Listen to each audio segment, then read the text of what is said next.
Hello everybody, this is Drew with Gable Guitars, and today I'm going to show you how I mix up a batch of hot hide glue. I will be using Behlen ground hide glue from Stuart McDonald, StuMac, as well as using my Hold Heat pot, also from StuMac, as well as my little measuring cup, also from StuMac, and a ball jar. Another little tip is that I keep my hide glue in this plastic bag and I seal it up, just hoping that it makes it stay a little fresher longer. So the first thing I'll do is open up my glue. You're gonna want to see this. And this is what the hot hide glue looks like. Beautiful, crystal, granular glue. So I try to mix it up in as small of batches as possible, and keep making fresh batches more frequently rather than making a big batch, because I don't really know how long it lasts and there's a lot of debate on how long it lasts, so I just try to make it as small as possible. Today I'll do probably half an ounce of granules today. So the first thing I'll do is get out half an ounce of glue granules. Some people will say you need to weigh this with a fancy little digital kitchen scale, and if you have one, great, you can use it. But I've just been doing it by this and it's been fine, and I know a lot of other really good luthiers and guitar techs that do it this way with great results. So, half ounce of granules in. And then when it comes to the water, there's also some debate on this. I learned how to mix hot hide glue from Dan Erlewine's videos from StuMac, and in the 2011 video when he's teaching us how to do it, he says 2-to-1 ratio, 2 ounces of water, 2 ounces of water, 1 ounce of glue. In his more recent video from 3 years ago, he says equal parts glue, water, maybe a little more water. So I think you can vary it a little bit and you'll be fine. And for instance, for this job, what I'm making this batch of glue for is a broken headstock repair, where the headstock has not completely split off the guitar. It's a hairline fracture that I'm going to need to open. I'm going to have to use pressure, open a little bit, and try to work the glue in there. So for this example, I'm going to do a 2-to-1 ratio, since I would be okay with the glue being a little bit thinner in this situation. Now, if I was doing, say, a bridge reglue, where the bridge was completely off the top of the guitar, I have full access, I might do a 1-to-1 ratio, or like Dan Erlewine said in his 3 years ago video, 1-to-1 water, glue, maybe a little more water. But I might lean towards that 1-to-1 side, just because I have free access to the whole thing and can clamp it up that way. But for this, having it a little bit thinner is going to be okay for me and will help me work that glue into that crack. So I'm going to go carefully measure out 1 ounce of water, since I did half an ounce of granules.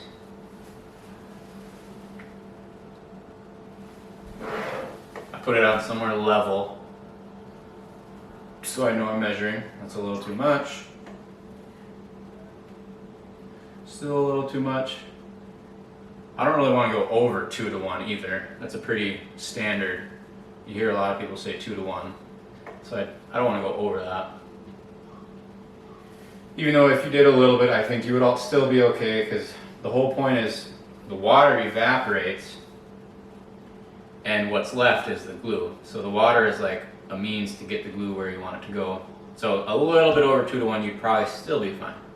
And you also hear lots of stories in the old days of guitar factories that were using hide glue, where they would just leave the glue cooking for days on end, come in the next day. If the glue looked a little too thick, pour a little water in it. If it got too thin, toss a little glue in it. And you know, they made a lot of guitars that way that held up. So I did a 1/2 ounce of granules. Here's my 1 ounce water. In there.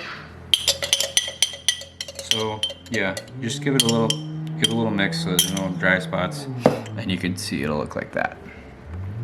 Nice and gelatinous. And then we're gonna let it sit.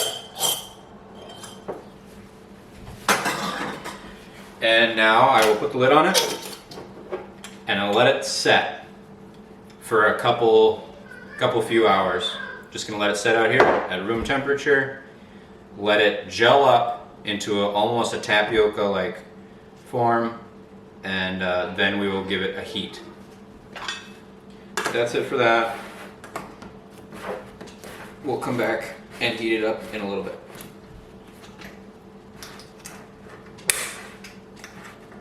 And like I said, one little thing, rather than leave it in here, hopefully to just make it last a little bit longer, not let any humidity or anything get in there, just to seal it up in this bag.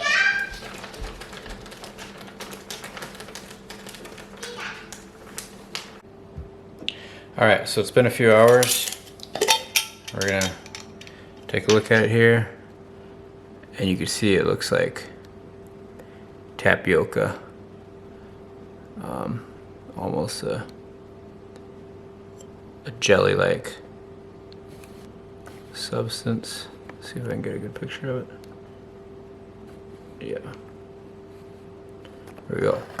So, now the next step is I'm just going to put the lid back on really tight. Put it in my... Sympathy by the Goo Goo Dolls from Spotify.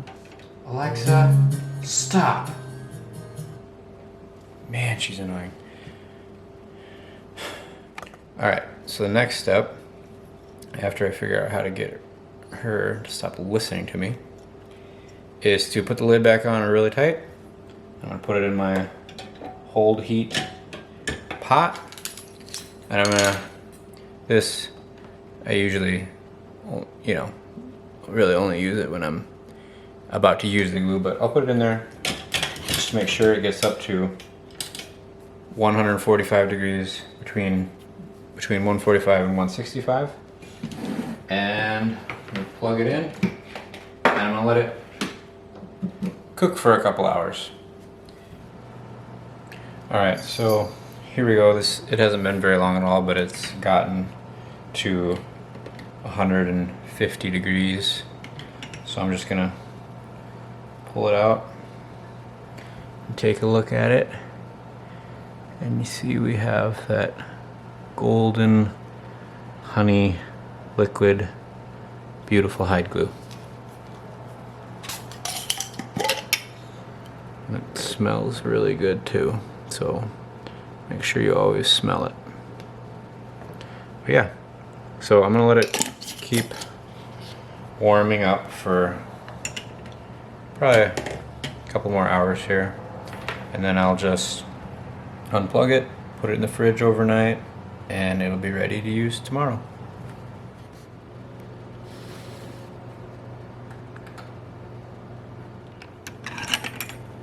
Look how beautiful that stuff is too. Just so pretty.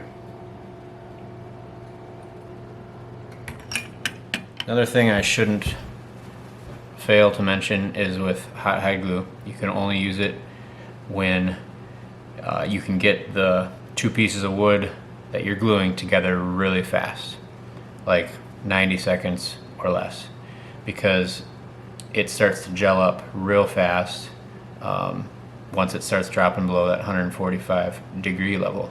So you can warm up the 2 parts that you're gluing to help that process a little bit, but yeah, only use it when you can work really fast and you do 2 or 3 dry runs and know that you can get it all complete before it starts to gel up. Another awesome thing about hide glue is that it doesn't skid like tight bond can tend to. Creep is the better word. It's very tacky. Once you, like some people say, you can glue a cleat on the underside of an acoustic soundboard without a clamp, because you stick it there and it doesn't slide around at all, it doesn't shift, and also it tends to suck in tight to the underside of the top just due to the process of it drying out and cooling off, and it's pretty cool that way. I still like to use a magnet when I can for a cleat, but yeah, it's pretty cool stuff for a lot of uses, and I like it a lot. I also love how it's so reversible. If something does go really wrong, it's easy to remove it with just heat and reposition things if things go wrong. And you know, it's loved in the violin world for stuff where you have to take stuff apart all the time. So it's really useful for joints like that, where you know this joint is going to need to come apart at some point in its life. That's where it really shines.